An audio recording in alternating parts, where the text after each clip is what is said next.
APTA Capitalist Global Convention Telangana రాష్ట్రంలో హైదరాబాద్ నగరంలో ఏర్పాటు చేయడం ద్వారా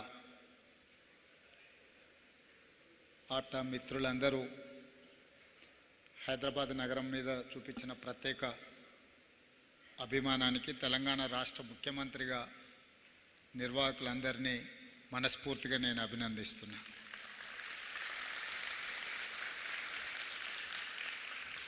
ముఖ్యంగా ఈ కార్యక్రమ నిర్వాహకులు సుబ్బు తోట గారు, అదేవిధంగా ఈ కార్యక్రమంలో నాతో పాటు విచ్చేసిన ముఖ్య అతిథులు వి హనుమంతరావు గారు, మాజీ కాంగ్రెస్ పార్టీ పిసిసి అధ్యక్షులు, సుదీర్ఘకాలం రాజ్యసభ సభ్యులుగా పనిచేసిన అనుభవం, ఉమ్మడి రాష్ట్ర మంత్రిగా కొన్ని దశాబ్దాలుగా పేద ప్రజలకు, ముఖ్యంగా హైదరాబాద్ నగర వాసులకు అత్యంత ఆప్తుడు వి హనుమంతరావు గారు ఈ కార్యక్రమంలో పాల్గొని మిమ్మల్ని అందరినీ నూతన సంవత్సరంలో కలుసుకోవడానికి ఒక గొప్ప అవకాశాన్ని, ఒక సందర్భాన్ని, అవకాశం తీసుకున్న నిర్వాహకులందరికీ కూడా మనస్ఫూర్తిగా అభినందనలు తెలియజేస్తున్నా. హైదరాబాద్ నగరం విశ్వనగరంగా ఈరోజు అభివృద్ధి చెందుతున్నది. ఈ విశ్వనగరంలో ఇక్కడున్న అవకాశాలు, political opportunities, business opportunities, investment opportunities, everything is welcome for APTA people. జాతీయ స్థాయిలో, అంతర్జాతీయ స్థాయిలో రాణించిన వాళ్ళు, నేను last time I was in US, New York అనుకుంటా, APTA అసోసియేషన్కి సంబంధించిన వాళ్ళు వచ్చి మేము హైదరాబాద్లో కార్యక్రమాన్ని ఏర్పాటు చేయాలనుకుంటున్నాం, మీరు రావాలి అని నన్ను ఆహ్వానించడం జరిగింది. నేను తప్పకుండా వస్తా అని చెప్పి ఆ రోజు చెప్పడం జరిగింది. ఆదికేశవ్ నాయుడు గారి అబ్బాయి Srinivas, close friend of mind, ఈరోజు క్యాబినెట్ మీటింగ్ ఉన్న, ఇతర కార్యక్రమాలు ఉన్నా ఖచ్చితంగా APTA సమావేశానికి రావాలని, ఈ సమావేశం నుంచి 2 అంశాలను స్పష్టంగా మీ దృష్టికి తీసుకురాదలుచుకున్నాను. హైదరాబాద్ ఒక గ్లోబల్ సిటీ. ఇక్కడ ఆపర్చునిటీస్ ఇస్ అన్లిమిటెడ్. హైదరాబాద్ నగరంలో ఐటీ, ఫార్మా, ఇన్ఫ్రాస్ట్రక్చర్,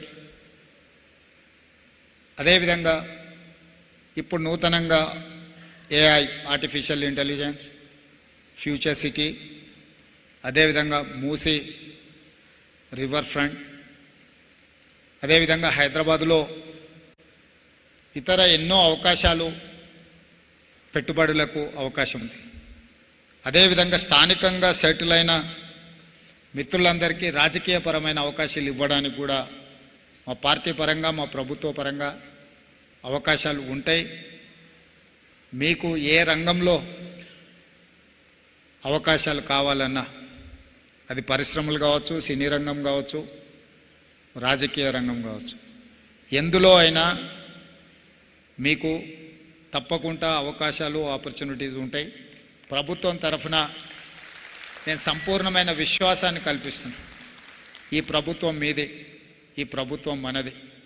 ఈ ప్రభుత్వంలో ఎవరికి ఎలాంటి ఇబ్బంది ఉండదు. ఇక్కడ మీరు పెట్టే పెట్టుబడులకు సంపూర్ణమైన రక్షణ ఉంటుంది. హైదరాబాద్ నగరం శాంతి భద్రతలకు, పెట్టుబడులకి రక్షణ ఉంటుంది. ఖచ్చితంగా ఈ ప్రభుత్వం మిమ్మల్ని అందరినీ ఆహ్వానిస్తుంది. ఈ కార్యక్రమం ద్వారా తెలంగాణ రాష్ట్రానికి అత్యధికంగా పెట్టుబడులు రావాలి, పరిశ్రమలు నెలకొల్పాలి. ఆ పరిశ్రమలు ఎంతోమంది నిరుద్యోగ యువతీ యువకులకు తెలంగాణలో ఉద్యోగ ఉపాధి అవకాశాలు కల్పించాలి. దానికి సంబంధించి సింగిల్ విండో పర్మిషన్స్ ఇవ్వడానికి మా ప్రభుత్వానికి ఎలాంటి ఇబ్బంది లేదు. మా ప్రభుత్వాన్ని రీచ్ అవ్వండి. ఈ ప్రభుత్వం మీరు పెట్టదలుచుకున్న పెట్టుబడుల విషయంలో ఒక స్పష్టమైన విధానంతో ఈ మధ్యకాలంలోనే టూరిజం పాలసీ తీసుకొచ్చినాం. ఈరోజే ఎనర్జీ పాలసీ ఈరోజే అప్రూవల్ క్యాబినెట్లో తీసుకున్నాం. ఇవన్నీ కూడా పెట్టుబడులు పెట్టడానికి, పెట్టుబడులు పెట్టే వాళ్లకు అవకాశాలు కల్పించడానికి ఉపయోగపడతాయి. అందుకే ఈరోజు ఈ వేదిక మీద నుంచి మిమ్మల్ని అందరినీ మరొక్కసారి మనస్ఫూర్తిగా తెలంగాణ రాష్ట్రంలో హైదరాబాద్ నగరంలో పెట్టుబడులు పెట్టండి, ఈ ప్రాంతానికి రండి. యుఎస్ఏ కాదు, ఈరోజు హైదరాబాద్ నగరం కూడా గ్లోబల్ సిటీగా న్యూయార్క్తో కానీ, లండన్తో కానీ, టోక్యోతో కానీ ఇలాంటి ప్రముఖ నగరాలతో పోటీపడి అభివృద్ధి చెందాలనే ఒక పట్టుదలతో మా ప్రభుత్వం పనిచేస్తుంది. అందులో మీరు భాగస్వాములు కాండి. భాగస్వాములు కావాల్సిందిగా మిమ్మల్ని అందరినీ ఆహ్వానిస్తూ మీ అందరి దగ్గర సెలవు తీసుకుంటున్నా. ధన్యవాదాలు మిత్రులారా.